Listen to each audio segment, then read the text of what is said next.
Enflammée, Isabelle Maréchal est brûlante de chaleur humaine. Isabelle Maréchal. Un sujet important, le seuil légal d'alcoolémie au volant. Vous le savez, au Québec, c'est 0,08 % d'alcoolémie dans le sang toléré. Dans toutes les autres provinces au Canada, il y a des sanctions administratives dès le 0,05. Puis ça, bon, au Québec, là, il y a eu toutes sortes de sondages, puis bon an, mal an, les gens étaient plutôt comme pourquoi on devrait suivre le reste du Canada. C'est pas forcément les bonnes personnes qui se trouvent à être arrêtées par la police puis avoir des problèmes judiciaires, alors que dans le fond, il y a plein de récidivistes du volant qui devraient plutôt être arrêtés. En même temps, c'est un véritable enjeu de santé publique, de sécurité publique. Et là, il y a un sondage qui est sorti récemment qui montre qu'il y a une augmentation des Québécois en faveur de cette limite, de ce seuil légal d'alcoolémie à 0,05. Pour en parler, Antoine Bittard, il est directement touché par cette cause.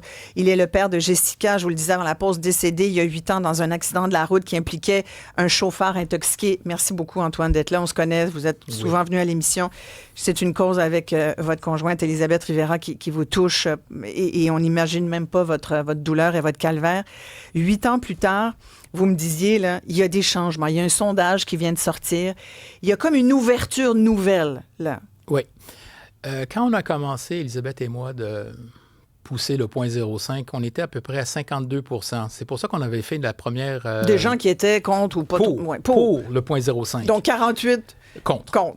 C'était quasiment la moitié des gens. Ouais. Exact. Mais et quand on avait mis la première pétition, on se fait dire, tu sais que si le gouvernement dit que c'est plus que 50...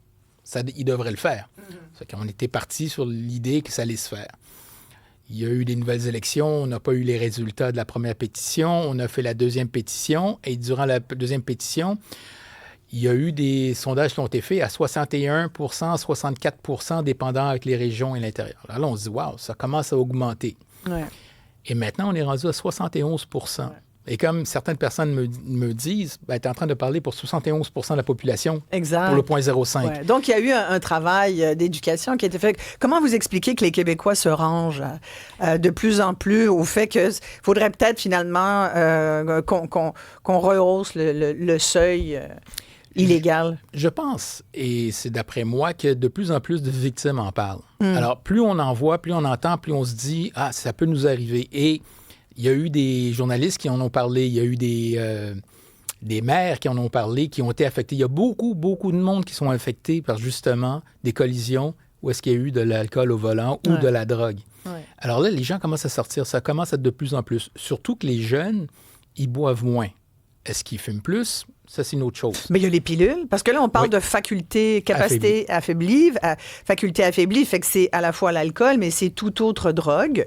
Le travail est une drogue, ça peut amener à être très fatigué. Ça atteint aussi les capacités, ça les affaiblit. Donc, finalement, qu'est-ce que ça changerait? C'est la question que je vous posais. On a échangé des courriels, vous et moi, hier, puis je vous demandais...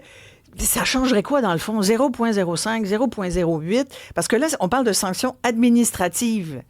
La personne ne va pas être arrêtée sur le champ, là, de ce que je comprends. À 0,05, non, mais sa voiture peut être saisie. Ouais. Il peut avoir une contravention qui peut être salée. Ouais. Et il peut avoir une perte suspension du permis de conduire. Ça dépend du gouvernement qui va décider qu'est-ce qu'ils font. Nous, on a su que les Colombie-Britannique, qui était une des premières provinces qui l'ont fait, ont augmenté. Ça veut dire que si la contravention était de 700 $, maintenant elle est peut-être 2000. Est-ce que si elle était suspendue pendant 3 mois, maintenant 6 mois? Fait qu'ils augmentent. Plus ça coûte cher, plus le monde apprend, c'est ça? C'est qu'il faut arriver à un certain temps. Ouais. C'est un certain temps, c'est que tu dis, tu n'as pas deuxième chance. Ouais. Si tu prends le volant en capacité affaiblie et qu'il arrive quelque chose, tu ne peux pas retourner en arrière. Ouais. Tu as tué quelqu'un, tu t'es peut-être blessé à vie. C'est grave comme conséquence. Ouais. Les jeunes, de plus en plus, s'en aperçoivent. Quand on parle aux jeunes, ils sont là en nous disant, ils ont une certaine fierté de nous dire, moi, je suis le conducteur désigné. Mes amis me payent des verres et tout. Il y a des bars qui sont supposés et qu'on me dit qu'ils vont offrir 1 verre ou 2 verres de Perrier aux conducteurs désignés. Je pense que de plus en plus on en parle. On voit l'importance. Et surtout que toutes les autres provinces le font. On n'est pas la première qui le font. Est-ce qu'il y en a qui ont zéro, genre tolérance zéro? Celle qui est la plus basse, c'est le 0,04, Saskatchewan. Ouais. Et ce qui m'a énervé un tout petit peu, c'est qu'il y a, je vais dire 2 ans, parce qu'on est en 2026, quand j'ai communiqué avec le Yukon, j'ai appris que le Yukon avait changé, parce qu'avant, on disait que c'était le Québec et le Yukon. Ouais. Et quand j'ai parlé à une des dames qui écrit, elle était une des personnes qui écrivait la loi sur la sécurité routière, à un certain moment, elle me demande, mais pourquoi tu fais ces démarches auprès de nous? Je dis, c'est parce qu'il faut que je convainque le gouvernement du Québec de le faire. Mm-hmm. Elle dit, mais moi, je ne comprends pas, parce que dès que le gouvernement l'a proposé, tous les partis de l'opposition ont trouvé ça tout à fait normal. Il n'y a même pas eu de débat. Alors, ça revient toujours, pourquoi il y a un débat ici? Pourquoi il faut que ce soit un débat? Pourquoi ce soit une ligne de parti? Mais il y a effectivement un débat, là. Qui est contre ça? Ben, si les Québécois sont d'accord. Si le gouvernement ne le fait pas, ouais, c'est à eux de nous le dire. Ouais. Bon, nous, on se fait dire Non, mais un député pourrait le porter. Il le fait. Puis, oui, ça a été... M. Déragi. Oui, Monsef Déragi. Ouais. Puis le projet de loi 694 a été déposé, tout le monde a accepté.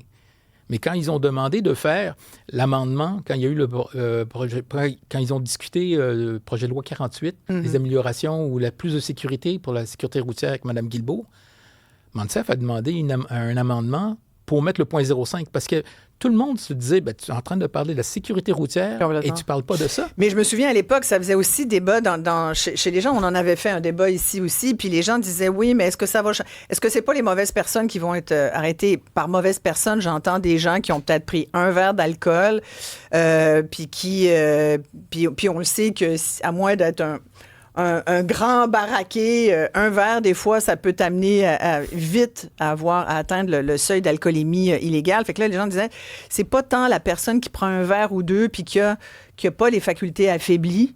J'allais rajouter tant que ça, mais je veux pas vous aider. Je comprends que boire et conduire, ça va pas ensemble. Je vous rassure, Antoine. On évite de faire ça. Mais en même temps, on pense à tous ces récidivistes de l'alcool au volant qui conduisent sans permis, qui vont piquer des voitures, qui écoutent pas. Ça fait 2-3 fois qu'ils sont là-dedans puis qu'on libère pour toutes sortes de raisons inexplicables. Ça, ceux-là, là, on peut-tu s'attaquer à eux avant le monde ou il faut faire les deux en même temps, vous allez me dire? Oui. Pour nous, c'est les deux en même temps parce que pour nous, les récidivistes, qu'est-ce que tu veux faire de plus? Tu enlèves le permis de conduire, ils vont conduire sans le permis. Ouais. Tandis que nous, ce qu'on dit, c'est comme quand tu vas à l'école. Tu commences à l'école en première année, plus tu montes, plus ça avance et plus tu atteins tes objectifs. Alors, pour nous, c'est de commencer le 0.05, ça va descendre, il y aura de moins en moins de récidivistes. Bien, parlant de 0.05, plusieurs personnes se demandent, faudrait en fait évaluer, dans la messagerie texte ou un 187 Cube Radio, il faudrait évaluer entre 0.05 et 0.08 à quel point il y a des gens qui décèdent ou du moins qui sont impactés par cette limite-là, là, le 0.03 là, entre les deux. Puis je suis allé voir justement sur le Centre canadien sur les dépendances et l'usage de substances. Pour eux, ils disent que c'est difficile, c'est complexe en effet. Là. Il y a plusieurs facteurs entre 0.05 et 0.08 qui peuvent amener au décès ou à des blessures très graves. Toutefois, le ministre des Transports, il dit que abaisser sa limite légale de 0.08 à 0.05 permettrait de sauver environ 45 vies par année sur les routes québécoises. Donc déjà là, vraiment? Oui, réellement, je vois ça ici. Là. Donc, mais c'est énorme. Oui, c'est énorme. Mais encore là, est-ce que c'est réellement comme le Canadian Center of Substance mentionne, est-ce que c'est réellement l'alcool ou du moins peut-être... Ou les drogues. Ouais, mais peu ça. importe la raison, à la rigueur. Faculté affaiblie, c'est faculté affaiblie. Parce que tu peux... Ben oui, mais en fait, j'allais dire, c'est que tu peux être à 0.05, mais que tu peux avoir eu un accident complètement... ça peut être un chevreuil qui passe. Vous comprenez ce que je veux dire? Oui. C'est d'où les raisons complexes de la chose. Mais ce que le CA te le dit aussi, CA Québec, ils ont fait des études. Ils ont fait même des études avec les chauffeurs de Formule 1. À 0.05, ils perdaient une fraction de seconde de réaction. Cette fraction de seconde peut changer, peut faire la différence. Ouais. Et nous, on se dit qu'à 0.05, tu as 4 fois plus de chances d'avoir un accident mortel. Ah oui, quand même. Mais les chiffres sont là. Les provinces ont fait les études. Et qu'est-ce que vous dites? Il y a quelqu'un qui parle de l'industrie de la restauration, Olivier? Oui, bien en fait, aussi, quand on part à 3 heures du matin, puis je suis d'accord, là, il y a Amélie aussi qui suit là-dessus, mais les gens qui restent jusqu'à 3 heures, les chances qu'ils soient... ils ne sont pas à 0.05, je pense. Ils ne sont pas à 0.05, je pense. Puis oui, il peut y avoir des chauffeurs désignés, là, j'en conviens. J'ai travaillé dans les bars, mais souvent, les gens qui sortent là, sont amochés, sont très, très éméchés, plutôt. Les gens qui travaillent dans les bars, les restaurants aussi, vers la fin aussi. Oui, ça, c'est sûr. Si tu sors à 3 heures, c'est clair. Mais si tu vas manger au resto, tu prends un verre ou deux de vin. Tu sais, une bouteille à deux, là, le monde ordinaire, c'est ça qu'ils font, là. Là, tu l'as dépassé, ton 0,05. Oui, ce qu'il faut Es-tu dire... un danger public pour autant? Ben, c'est que tu peux l'être. Ouais. Tu ne peux pas savoir. C'est quand ça va t'arriver que tu vas te dire... Moi, je me souviendrai de la demoiselle qui avait eu un accident à l'île Bizarre, puis elle pleurait en disant si je pouvais retourner 1 heure en arrière. Tu peux pas. Tu n'as pas de deuxième chance. Ouais. Tu n'as pas le choix. C'est ta vie, c'est la vie d'autres personnes, et t'impactes tellement de personnes autour. Un mort, c'est beaucoup de monde alentour. La famille, les amis, les gens du travail, la communauté. Et ça va faire 9 ans dans un mois. Oui. Et c'est un acte égoïste que nous, on se dit. Puis, c'est sûr qu'on le fait parce que Jessica, on se demande est-ce qu'elle aurait pu être sauvée si ça a été fait en 2010. On ne le saura jamais, mais c'est 50% oui, 50% non. On ne pourra jamais le savoir. Mais c'est important. Ce n'est pas quelque chose qu'on doit dire oui, c'est des habitudes qu'il faut changer. Il y a des moyens de retourner de plus en plus à la maison. Et, comme on dit souvent, il y a des régions dans toutes les autres provinces, il y a des bars, des restaurants dans toutes les autres provinces, et aucun bar et restaurant ont fermé. Donc, c'est politique au Québec. Ben, c'est politique au Québec, c'est sûr. Et vous trouvez ça inadmissible, que ça soit encore comme ça? On parle de sauver des vies. Ça veut dire, si le gouvernement en place n'est pas capable d'avoir le courage politique de dire, hey, c'est vrai, là, ça coûte 45 vies par année. C'est plus ou moins, là, oui, on regarde ça. Oui, mais nous, on calcule, c'est à peu près 50% et peut-être plus que ça va sauver des vies. Combien de Jessica? Ouais. Vous savez, c'est terrible. En tout cas, je ne veux pas revenir là-dedans, mais c'est une tragédie qu'on ne veut pas que les gens passent à travers ça. On ne surmonte jamais ça, je pense. On ne peut pas. Non. Je veux dire, moi, ça m'aide justement d'en parler. J'aurais jamais cru.